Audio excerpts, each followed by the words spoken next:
Yes, people, welcome back to another episode of That Gunners Talk.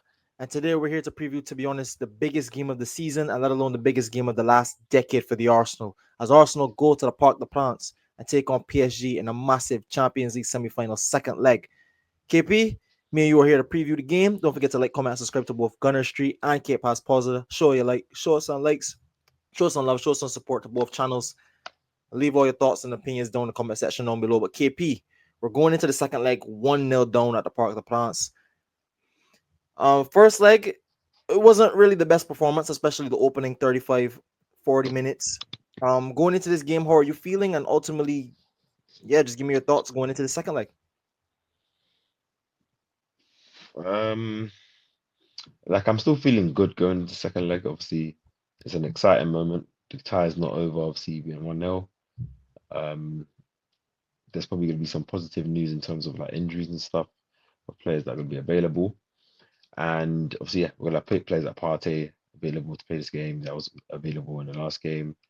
We'll have Marino to start up front, probably more than likely. And I think I'm still positive. I think the weekend result has kind of left a sour taste in my mouth and my mind, like just thinking about just how we just lacked nothing surprising from the season, but just in terms of like the eve before the game, you want to see, some sense of urgency, Yeah. some fluidity, some, just excitement. Let's just say that. And that was the complete opposite. So I think despite me being, positive, I think my overall mood is just a bit down. Do you know what I mean? But Yeah. ultimately, I still believe that we can win this game. I do believe that the team will have a better reaction from both the second leg and the weekend as well in this game. And I think playing away probably will suit us a bit better. Mhm. Sounds a bit mad, but in my opinion, I think just not having the pressure of having to entertain and play the way the Emirates crowd might want us to play Yeah. might suit us in this game. So I don't know.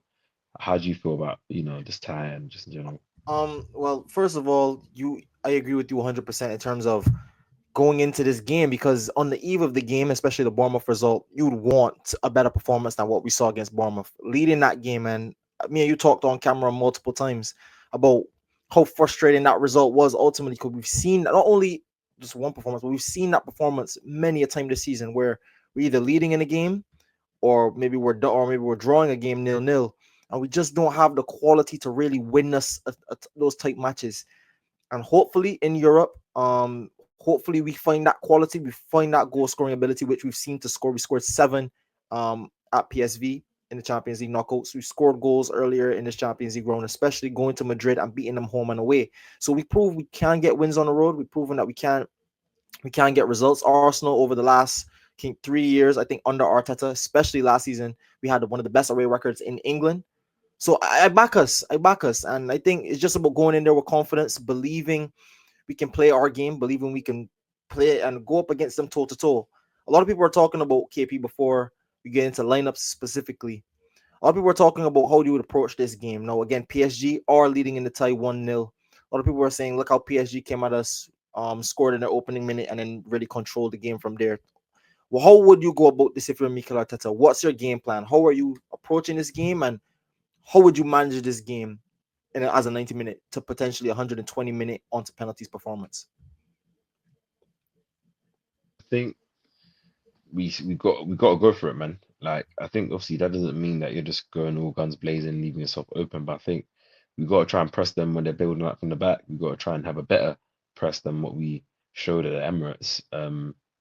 We got to try and be physical in terms of we've seen that they have some weaknesses defending set pieces and crosses and stuff. We couldn't really exploit that because we didn't really have the height in that game up until like maybe the changes came on. But I think Marino playing up front, Partey playing in the middle, I think will allow us to, go long at times, allow us to have an outlet, which causes their defenders a bit of a different threat than what we had, obviously, with Trossard. And I think Partey being there at the six allows us to, play between the lines a bit more, maybe to get the ball to the likes of, Declan Rice and Lewis Skelly early, allow them to carry through the middle and open up the space. And then, we just got to try and be ruthless. Obviously, this is something we're asking for from attackers, even Saka, I guess, to an extent, since he's come back from injury, despite obviously that Real Madrid tie being good, he hasn't really been scoring the goals, and we need these guys to score the goals. So I think Mikel just has to try and make us more physical, make us, we're always going to be defensively solid, but in terms of attack, I think there's a lot of spaces that PSG will leave because the tie is not necessarily over. I don't think they're going to approach it, with a low block or anything like that. They're going to try and score goals. They're going to back themselves to do that, and they're at home. So I think that comes with its consequences as well in terms of when we win the ball back, from their attacks. Do we have the players that can carry the ball and find, the likes of Saka, Martinelli? I think that's the game plan, in my opinion. What about you? Um, I've thought about this all week, but I think there's only one way to beat PSG, and I think we've seen that. You have to take the game to them. If you sit off and low block and let them control the game and dictate with the tempo, you're just gonna get passed off the park. They've shown that they can keep the ball, knock the ball however long they want to, especially with Vitinha, Neves, and Fabio Nuriz all interchanging in there. Sometimes they're over here, front and the front three as well. Sometimes Dembele is on the left, sometimes he's through the middle, sometimes he's on the right. Due and Kvaratskhelia are both switching all the time. So it's going to be a lot of movement. But I think Arsenal showed the same bit of qualities as well. Like we saw Saka in that first leg as well. Pick up the ball on the left hand side. I think one of the biggest chances Martinelli was just slightly offside, but could have scored, I should say. That was a great chance. First time in a long time you see Bukayo Saka pop up on the left hand side. I put in a great cross. You see Moreno. I think Moreno could be a very key factor in terms of him being up front, like you said, going long that game. And at the moments in the first leg where we didn't end up going long, and remember because Saka had another chance down the byline and Nuno Mendes fell over and the referee somehow gave it a foul, but that came from a long ball. There was a lot of times, especially in that second half, where Roya was pinging the ball to Timber, who pressed high up on the right hand side, and it was between him and Bukayo Saka, but it was just a 2-on-4, like two Saka and Timber versus four PSG defenders. So if we kind of take advantage of that, I think transition is the key for me. Martin Odegaard, he has to be key in transition in terms of decision making. That's really what I'm going to say. It's not that he's not a good player. It's not like he can't play certain passes. His decision making has to be quality. He has to pick up the ball in the right areas, make the right passes, make the right decisions. Same thing with players like Saka. Same thing with players like Martinelli. All about decision making, because transition, especially when we win back the ball in good areas, is about what we do with the ball. But I think Arsenal have the abilities, we have the capabilities, and I think that we're going to see the players in the lineup to have that. So, ladies and gentlemen, this is our expected 11. I think the 11 picks itself. Everyone there, well, should be fit. God forbid any injuries going into tomorrow, tomorrow or whenever the game is. Or it's Wednesday, I should say. KP, I mean, I don't think you'd make any changes to this squad, but if you're going to predict anyone to be the standout guy, give me a name and why.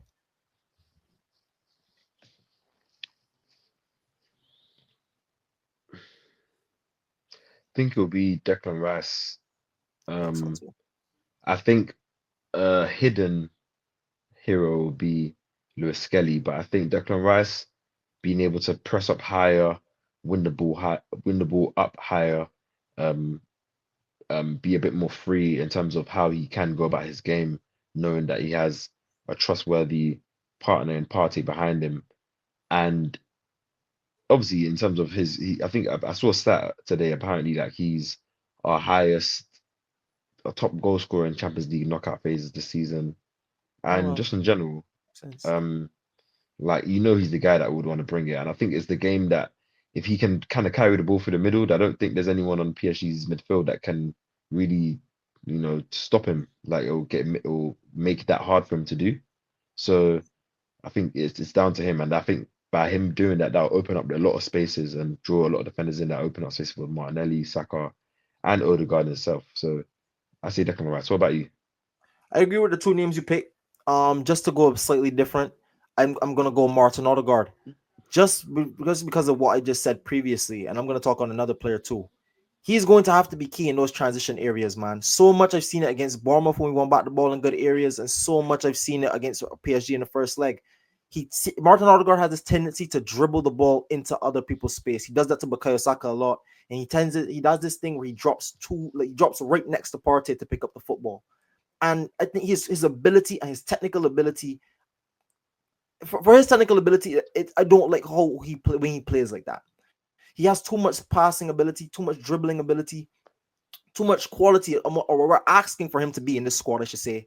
We're relying on him too much. And if he doesn't give us that, it's finding it very hard for us to create chances. And that's ultimately what we're going to have to do. Not only just to beat PSG, but I think to beat Inter Milan or Barcelona, whoever comes out of that semi-final when that game plays as well. We're going to have to need those chance creations, because if a game gets 2-0 down, I'd expect us to come back in the game. I've seen Barca come back in the game from 2-0 down, Inter come back in the game, PSG come back in the game. We have to create chances, and it's something that's killing us all season. Can we miraculously find something? The second player I'll call out, he's not in this 11, but Ethan Waneri. If Odegaard is not playing good, I need to see Mikel Arteta be brave and bring on Ethan Waneri, because that's the one player who I know in and around the box is going to have those snapshots, that ability to open up an angle, and whether that be passing, dribbling, or shooting, he can give us chances and help us create chances. We've seen it against Leicester when we needed a goal. That's how Mikel Moreno got his goals.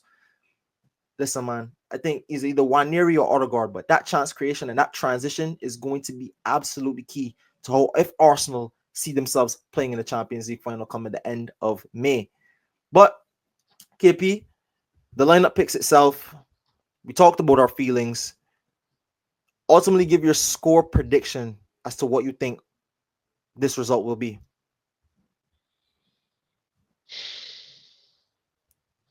Tough, you know. Very tough. Very tough. I've been battling scores all day in my head, man. So good luck to you.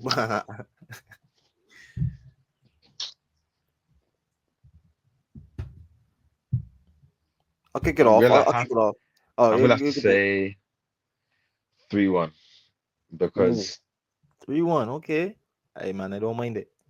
I'm gonna have to say 3-1. I don't just say believe that's what happened. I just don't see PSG not scoring. Yeah. I also don't know if it was a scoreline that took it to extra time, um, Yeah. Oh, that we don't yeah, have true. the options off the bench to, really allow us Mhm. to maintain the same level of quality. And with the way these players kind of run out of ideas that we've been seeing anyways in the last couple of games, I don't want to see the game stretch out that long. So I'm hoping they can kill Yeah. the game early. What about you? 3-1 is a big prediction, KP. I won't lie to you. I'll be It honest. is. 2-1 in Arsenal after extra time. Arsenal go through on penalties. I think it's going to be one of those nasty ties where you don't want to watch it. You're holding your head all the game through. And I could easily see this Arsenal being one up in a tie. PSG nick it, Arsenal nick it, take it to extra time. I'll take it to into penalties, and then that's just the lottery. PSG I, ca- beat it's go on. realistically, I think that's what I see. I just don't want to go through that I on don't want to go Wednesday. to I don't want to go there either. So I'm predicting and I'm hoping for 3-1, but I can't lie, I can see easily extra time and penalties. Sorry for Yeah. that. I mean, well, the last time we were in a penalty shootout in the Champions League, we won it, so that's a good omen. David Raya made some good saves against Porto. Odegaard, that was Odegaard's best Arsenal performance. You people would argue best performance in an Arsenal shirt. So it's one of those games where, listen, man, you just play it to your best ability, give you 100% all, and hopefully you get the win. But okay, before we finish and before we close, I want to ask you about PSG. I know you're a big admirer of a lot of players in that squad, and so am I. How can you not admire that technical ability that they have in their squad? Do you fear them in any way? Like, do you fear that PSG squad, even though we've played them already? It only ended up 1-0. What do you think about this PSG squad going into the second leg? I don't fear them at all, but I respect them highly. Like I think Yeah, they're a very, very good team with very, very good players all over the park, with a lot of technical players, and they play in a lovely system that is coached well. So I think I respect them, but I don't think they're unbeatable. And I also don't believe, as I said in my review last week, I don't think Arsenal tested PSG enough and played to enough, our maximum to exploit what and show what like they might look like when they're under pressure and they've been, stretched out. So pause. So I especially don't from set really, pieces.